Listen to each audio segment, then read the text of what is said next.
Laozi. Laozi, also rendered as Lao Tzu and Lao Tzu, was an ancient Chinese philosopher and writer. He is the reputed author of the Tao Te Ching, the founder of philosophical Taoism, and a deity in religious Taoism and traditional Chinese religions. A semi-legendary figure, Laozi was usually portrayed as a 6th century BC contemporary of Confucius, but some modern historians consider him to have lived during the Warring States period of the 4th century BC. A central figure in Chinese culture, Laozi is claimed by both the emperors of the Tang dynasty and modern people of the Li surname as a founder of their lineage. Laozi's work has been embraced by both various anti-authoritarian movements and Chinese legalism. In traditional accounts, Laozi's personal name is usually given as Li Er and his courtesy name as Bo Yang. A prominent posthumous name was Li Dan. Laozi itself is a honorific title, and it has been romanized numerous ways, sometimes leading to confusion. The most common present form is Laozi or Laos, based on the Hanyu pinyin system adopted by mainland China in 1958 and by Taiwan in 2009. During the 20th century, Lao Tzu was more common, based on the formerly prevalent Wade-Giles system. In the 19th century, the title was usually romanized as Lao Tse. Other forms include the variants Lao Tzu and Lao Tzu. As a religious figure, he is worshipped under the name Supreme Old Lord and as one of the Three Pure Ones. During the Tang dynasty, he was granted the title Supremely Mysterious and Primordial Emperor.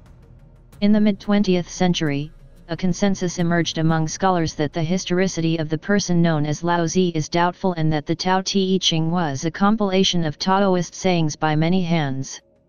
Alan Watts urged more caution, holding that this view was part of an academic fashion for skepticism about historical spiritual and religious figures and stating that not enough would be known for years or possibly ever to make a firm judgment. The earliest certain reference to the present figure of Laozi is found in the 1st century BC records of the Grand Historian collected by the historian Sima Qian from earlier accounts. In one account, Laozi was said to be a contemporary of Confucius during the 6th or 5th century BC.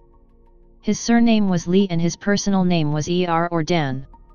He was an official in the imperial archives and wrote a book in 2 parts before departing to the west. In another, Laozi was a different contemporary of Confucius titled Lao Lazi and wrote a book in 15 parts. In a third, he was the court astrologer Lao Dan who lived during the 4th century BC reign of Duke Xian of the Qin dynasty. The oldest text of the Tao Te Ching so far recovered was written on bamboo slips and dates to the late 4th century BC, see Qiudian Chu slips. According to traditional accounts, Laozi was a scholar who worked as the keeper of the archives for the royal court of Zhou. This reportedly allowed him broad access to the works of the Yellow Emperor and other classics of the time. The stories assert that Laozi never opened a formal school but nonetheless attracted a large number of students and loyal disciples. There are many variations of a story retelling his encounter with Confucius, most famously in the Zhuangzi. He was sometimes held to have come from the village of Chuzhen in Chu. In accounts where Laozi married, he was said to have had a son named Zong who became a celebrated soldier. The story tells of Zong the warrior who defeats the enemy and triumphs, and then abandons the corpses of the enemy soldiers to be eaten by vultures. By coincidence Laozi, traveling and teaching the way of the Tao, comes on the scene and is revealed to be the father of Zong, from whom he was separated in childhood. Laozi tells his son that it is better to treat respectfully a beaten enemy, and that the disrespect to their dead would cause his foes to seek revenge. Convinced, Zong orders his soldiers to bury the enemy dead. Funeral mourning is held for the dead of both parties and a lasting peace is made. Many clans of the Li family trace their descent to Laozi, including the emperors of the Tang dynasty. This family was known as the Longzi Li lineage. According to the Simpkinses, while many of these lineages are questionable, they provide a testament to Laozi's impact on Chinese culture. The third story in Sima Qian states that Laozi grew weary of the moral decay of life in Chengzhou and noted the kingdom's decline. He ventured west to live as a hermit in the unsettled frontier at the age of 80. At the western gate of the city, he was recognized by the guard Yingxi. The sentry asked the old master to record his wisdom for the good of the country before he would be permitted to pass. The text Laozi wrote was said to be the Tao Te Ching, although the present version of the text includes additions from later periods.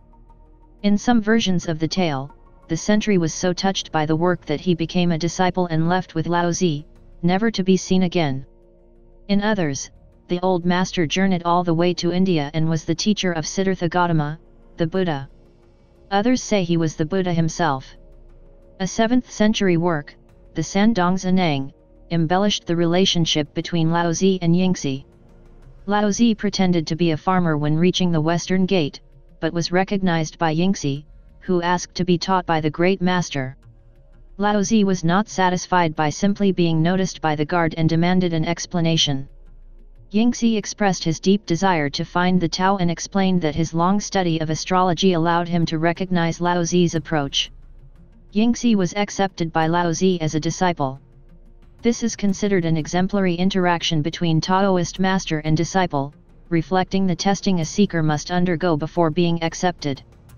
A would-be adherent is expected to prove his determination and talent, clearly expressing his wishes and showing that he had made progress on his own towards realizing the Tao. The pearly bag of the 3 caverns continues the parallel of an adherent's quest. Yingxi received his ordination when Laozi transmitted the Tao Te Ching, along with other texts and precepts, just as Taoist adherents receive a number of methods, teachings, and scriptures at ordination. This is only an initial ordination and Yingxi still needed an additional period to perfect his virtue, thus Laozi gave him 3 years to perfect his Tao. Yingxi gave himself over to a full-time devotional life. After the appointed time, Yingxi again demonstrates determination and perfect trust, sending out a black sheep to mark it as the agreed sign. He eventually meets again with Laozi, who announces that Yingxi's immortal name is listed in the heavens and calls down a heavenly procession to clothe Yingxi in the garb of immortals. The story continues that Laozi bestowed a number of titles upon Yingxi and took him on a journey throughout the universe, even into the 9 heavens. After this fantastic journey, the 2 sages set out to western lands of the barbarians. The training period, reuniting and travels represent the attainment of the highest religious rank in medieval Taoism called Preceptor of the 3 Caverns. In this legend, Laozi is the perfect Taoist master and Yingxi is the ideal Taoist student. Laozi is presented as the Tao personified, giving his teaching to humanity for their salvation. Yingxi follows the formal sequence of preparation, testing, training, and attainment. The story of Laozi has taken on strong religious overtones since the Han Dynasty. As Taoism took root, Laozi was worshipped as a god. Belief in the revelation of the Tao from the divine Laozi resulted in the formation of the Way of the Celestial Masters, the first organized religious Taoist sect. In later mature Taoist tradition, Laozi came to be seen as a personification of the Tao. He is said to have undergone numerous transformations and taken on various guises in various incarnations throughout history to initiate the faithful in the way. Religious Taoism often holds that the old master did not disappear after writing the Tao Te Ching but rather spent his life traveling and revealing the Tao. Taoist myths state that Laozi was conceived when his mother gazed upon a falling star. He supposedly remained in her womb for 62 years before being born while his mother was leaning against a plum tree. Laozi was said to have emerged as a grown man with a full grey beard and long earlobes, both symbols of wisdom and long life. Other myths state that he was reborn 13 times after his first life during the days of Fuxi. In his last incarnation as Laozi, he lived 990 years and spent his life traveling to reveal the Tao. Laozi is traditionally regarded as the author of the Tao Te Ching, though the identity of its author or compiler has been debated throughout history. It is one of the most significant treatises in Chinese cosmogony. As with most other ancient Chinese philosophers, Laozi often explains his ideas by way of paradox, analogy, appropriation of ancient sayings, repetition, symmetry, rhyme, and rhythm. In fact, the whole book can be read as an analogy. The ruler is the awareness, or self, in meditation, and the myriad creatures or empire is the experience of the body, senses and desires. The Tao Te Ching, often called simply Laozi after its reputed author, describes the Tao as the source and ideal of all existence. It is unseen, but not transcendent, immensely powerful yet supremely humble, being the root of all things. People have desires and free will. Many act unnaturally, upsetting the natural balance of the Tao. The Tao Te Ching intends to lead students to a return to their natural state, in harmony with Tao. Language and conventional wisdom are critically assessed. Taoism views them as inherently biased and artificial, widely using paradoxes to sharpen the point. Livia Cohn provides an example of how Laozi encouraged a change in approach, or return to nature, rather than action. Technology may bring about a false sense of progress. The answer provided by Laozi is not the rejection of technology, but instead seeking the calm state of Wu Wei, free from desires. This relates to many statements by Laozi encouraging rulers to keep their people in ignorance, or simple-minded. Some scholars insist this explanation ignores the religious context, and others question it as an apologetic of the philosophical coherence of the text. It would not be unusual political advice if Laozi literally intended to tell rulers to keep their people ignorant. However, some terms in the text, such as valley spirit and soul, bear a metaphysical context and cannot be easily reconciled with a purely ethical reading of the work.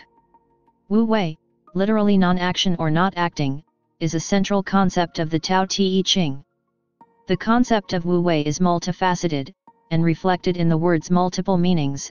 Even in English translation, it can mean not doing anything, not forcing, not acting in the theatrical sense, creating nothingness, acting spontaneously, and flowing with the moment. It is a concept used to explain Ziran, or harmony with the Tao. It includes the concepts that value distinctions are ideological and seeing ambition of all sorts as originating from the same source. Laozi used the term broadly with simplicity and humility as key virtues, often in contrast to selfish action. On a political level, it means avoiding such circumstances as war, harsh laws, and heavy taxes. Some Taoists see a connection between Wu Wei and esoteric practices, such as Zhuoang sitting in oblivion found in the Zhuangzi. Laozi is traditionally regarded as the founder of Taoism, intimately connected with the Tao Te Ching and primordial Taoism. Popular Taoism typically presents the Jade Emperor as the official head deity. Intellectual Taoists, such as the Celestial Masters sect, usually present Laozi and the Three Pure Ones at the top of the pantheon of deities.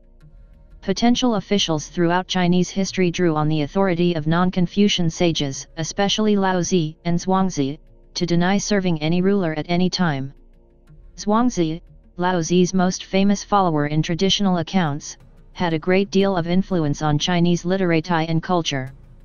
Political theorists influenced by Laozi have advocated humility in leadership and a restrained approach to statecraft, either for ethical and pacifist reasons, or for tactical ends. In a different context, various anti-authoritarian movements have embraced the Laozi teachings on the power of the weak. Laozi was a proponent of limited government. Left libertarians in particular have been influenced by Laozi in his 1937 book Nationalism and Culture. The anarcho-syndicalist writer and activist Rudolf Rocker praised Laozi's gentle wisdom and understanding of the opposition between political power and the cultural activities of the people and community. In his 1910 article for the Encyclopaedia Britannica, Peter Kropotkin also noted that Laozi was among the earliest proponents of essentially anarchist concepts. More recently, anarchists such as John P. Clark and Ursula K. Le Guin have written about the conjunction between anarchism and Taoism in various ways, highlighting the teachings of Laozi in particular. In her rendition of the Tao Te Ching, Le Guin writes that Laozi does not see political power as magic. He sees rightful power as earned and wrongful power as usurped. He sees sacrifice of self or others as a corruption of power, and power as available to anyone who follows the way. No wonder anarchists and Taoists make good friends. The right libertarian economist Murray Rothbard suggested that Laozi was the first libertarian, likening Laozi's ideas on government to Friedrich Hayek's theory of spontaneous order. James A. Dorn agreed, writing that Laozi, like many 18th-century liberals, argued that minimizing the role of government and letting individuals develop spontaneously would best achieve social and economic harmony. Similarly, the Cato Institute's David Boaz includes passages from the Tao Te Ching in his 1997 book The Libertarian Reader. Philosopher Roderick Long, however, argues that libertarian themes in Taoist thought are actually borrowed from earlier Confucian writers. Until recently, the Ma Wangdui manuscripts have held the pride of place as the oldest extant manuscripts of the Laozi. In late 1993, the excavation of a tomb in Qiudian, Jingmen City, Hebei Province, has yielded among other things some 800 bamboo slips, of which 730 are inscribed, containing over 13,000 Chinese characters. Some of these, amounting to about 2,000 characters, match the Laozi. The tomb is dated around 300 BC.